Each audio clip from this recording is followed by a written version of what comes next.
So when I say designer garden, I'm mostly talking about flowers.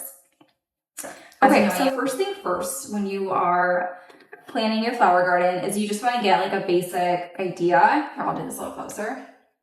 You want to get a basic idea of the perimeter of your yard, and then whatever big things that you just can't move are taking up space. So for example, a trampoline, okay? Like if that trampoline is not being moved, we have a chicken coop. Chicken coop is definitely not being moved. We actually did move the trampoline. I'll show you that. I'll show you a little bit of that. We did move the playground actually. That was a bit of work, but you know, it was impairing some of my sunshine, and if it's impairing some of the area that I have with sunshine, y'all know I'm gonna wanna move it. So that's that. Okay, so let's get into what we're going to do.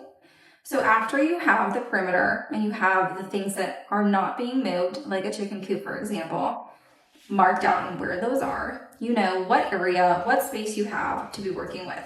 Another important thing that you want to do next is mark off, okay, where is the sun? If you have certain areas in your yard where there's no sun, I mean, yes, you can do begonias.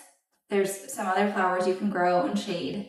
But for the most part, most flowers want a lot of sunshine. So I just disregard the shaded area of the yard. That's the kids' play area, okay? I'm focused on the sunny area of the yard. If you have an entire yard just full of sunshine, call me. I want to see it. I'm jealous. That sounds amazing. But if you don't, mark off that shaded area.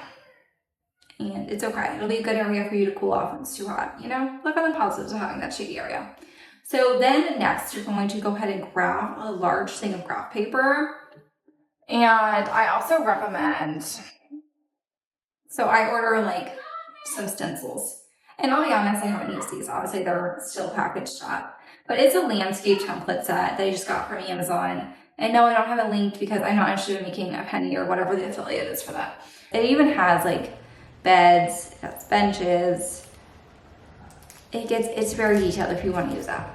Okay. Then I use graph paper.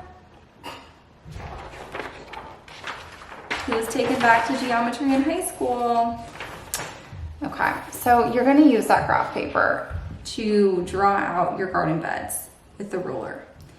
And the idea of this is you're just kind of getting an idea of what you can do with your space.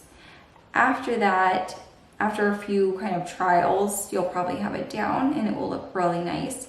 What I typically do is I do 1 square on that graph paper is equal to 1 foot in my yard. After that, it's time to go outside and we'll carry on outside there. Every little square is equal to 1 foot in the yard. And that's going to help you do something at this scale and replicate that when you go out to measure it. So once you have your entire garden out on graph paper, you're going to start measuring. You can use this, or you can use one of those more professional hand wheeler things. If you don't know what I'm talking about, I'll put a link down at the bottom. And then the other thing I use are wooden stakes, so I can visually see where I'm going to dig up the ground to plan the next garden.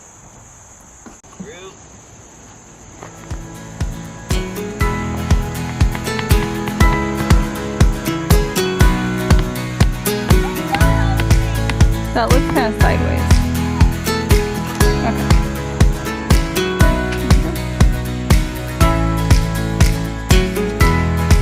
Do you need help right now, hon?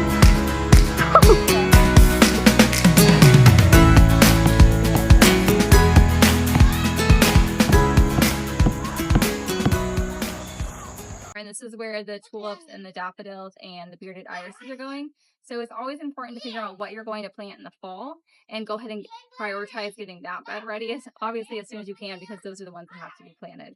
Whereas the ones in the spring, I'm a little more low-key on getting those ones prepared because nothing's going in them until at the earliest March. Fertilizer.